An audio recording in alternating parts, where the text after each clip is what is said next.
Hello everyone and welcome to my channel. My name is Kalika and you're gonna be a better person after watching this video. I ordered 60 or so sushi rolls. Okay, bear with me a little bit because this is a real tongue twister. I ordered 60 or so sushi rolls because I thought they were on sale, but it turned out to be something else that was on sale.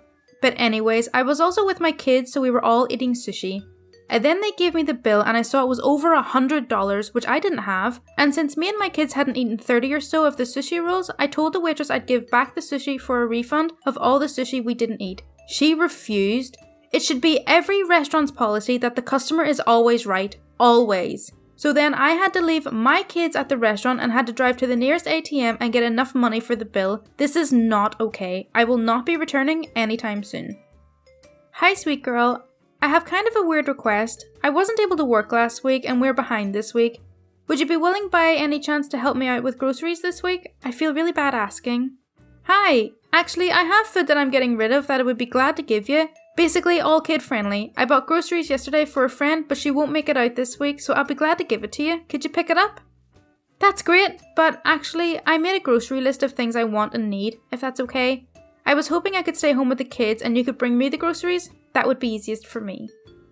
My friends and I had brunch at this restaurant yesterday. The food was decent and the service was good. However, when we were lining up to pay at the front cashier, we noticed that the two female customers in front of us were having trouble paying with their credit cards. It turns out the credit card terminal was having some sort of technical issues. The females and the male staff were trying for a good 5 minutes to no success. The females have no other means to pay for their bills except for the credit cards. Instead of letting the customers off on the bill on the house, the staff were persistent in making them pay even though it was the restaurant's own technical issue. We then offered to pay for the female's bill to alleviate the massive lineup behind us. The females thanked us and the staff actually made us pay for them. What they should have done is apologise for the inconvenience and pay the bill on the house. Unbelievable. That is terrible customer service and management. And then the response from the manager. Dear Chadwick, thank you for coming to visit our restaurant. It is unfortunate that you feel this way about what happened with the customer's payment. Perhaps if I give you some additional details you would see it differently. Our card machine was working fine. We had a full connection. In fact, the customers after you paid by card with no issue. Sometimes payments can have problems though, and this could be for many reasons. We can't possibly know why. We are accepting cards from all around the world daily, but in those rare cases we ask customers to cross the road and draw cash from an ATM, as most small businesses would do. The lady in question had been asked to go and draw money, but was wanting to retry her card a few more times, to which I was obliging. If I was to give one person a free bill for card payment issues, I would have to give everyone free, to be fair to all, regardless of what the issue is, because we can't know in the moment. We can't run a business that way. If she had insufficient funds, I would certainly have made different arrangements with her in private. While she was still trying to pay, you came over and told her you were going to cover her bill for her very kindly, which she did, so I stopped processing her card. Thank you again for visiting us, and I hope this shows a different perspective. What do you mean you won't give my friends a discount none of us qualify for? So, I work in an aquarium, and like many attractions in the city, we give discounts for residents of the city. There is some confusion among people who live in the suburbs as they do not qualify for the discount. As a cashier, I often get guests who are combative about this, but most of the time me and my co-workers are firm on not giving the discount for people who don't qualify. We are given some leeway by our managers and can give the discounts to people who may not be financially well off, or as something to appease guests when we as an organisation are in the wrong, among other reasons. It's a pretty big discount as it's 50% off the ticket price, so you can see why it's contentious for some people. One day, very slow but still in the middle of business hours, I had a woman, calling her CB, and our party come up to my register, and she asked for the city resident discount. I asked for proof of residency and she shows me her ID, and her city of residence was not the city the aquarium is in. I told her this and she was a bit annoyed. I told her that I could make an exception today as it was only one person asking for the discount. I would not have done this if her entire party was asking for it, but CB already told me that they weren't from around here.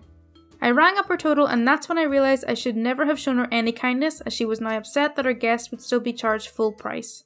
Me, ma'am, you've already told me that they aren't from this city, so they don't qualify for the resident discount. But they're my guests and I'm paying for all of them, so I shouldn't have to pay full price for their admission. I was left dumbfounded because I tried to show her kindness, but here she was trying to take advantage of it.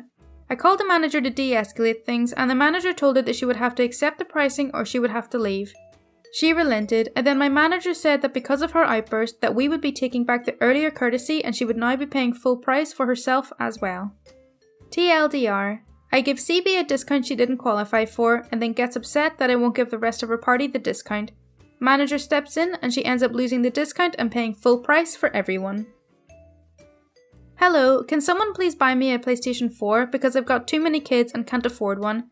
I'm not fussy, but I need a minimum of 3 controllers because of all my kids, and would like Devil May Cry 5 and Resident Evil 2 limited edition. VR would be nice too, just in case I get bored of the other games. A stranger asks me to write her autobiography for free. When I was in my early 20s, I met this woman at a party who worked in real estate. We traded numbers. We were drunk and joking about at some point doing a girls' night, but it never happened. I mentioned that I enjoyed writing and that I hoped to publish a novel someday. I didn't hear from her again until like 3 years later. She emailed me saying that she remembered I was a writer, and as a woman of her word, she would promise to keep in touch, even though it had been so long. Then she told me she wanted to write a book, but wanted ideas and for me to write it for her. I thought for sure I just misunderstood, so I asked her to clarify. Then she tells me she's always wanted to write a biography. I later realised she actually meant autobiography, but she had heard that ghostwriters cost money and aren't that good, so she was hoping I would just write her book. She said, I don't have enough words in my mind to be able to actually write the book. She then added, I'm not the greatest writer, but do you really need to be? Lol. I still have no idea what her life story was that she thought was worth a book and a ghostwriter considering she wasn't famous, but she seemed pretty certain that her story was super compelling and deserved a free ghostwriter. I'm not even sure what she thought her endgame would be. Did she think that this would be a bestseller? To be fair, she wasn't rude, but it was such an absurd request. As someone who has actually had a book published professionally, even great books don't make that much money. Some real estate agent's life story ghostwritten by a 22-year-old isn't going to be wildly successful. I need some rich, able, and willing to help me fund my lifestyle. I have tried finding a job but find that it's just not for me. I need money for my Mikey and groceries basically and just random Amazon crap I impulsively purchase. Can literally be anyone just to transfer some moolah into my account every now and then. I literally don't want to have to do anything for it, I just want money. Heart react and I'll message you, maybe. Did not allow me with 3 sons, 3, 4 and 6 to enter and get tattooed, claimed that children would not be allowed to be present for explicit tattoos, and refused to take them out, so I asked if the assistant would supervise them instead. Shocking service, and when finished, artist demanded I pay $50 instead of the reasonable $25 I was offering. Okay, so that's all for r/ChoosingBeggars. I really hope you did enjoy it. As always, if you do want to see more content like this, then please do subscribe. Thank you so much for watching. Bye!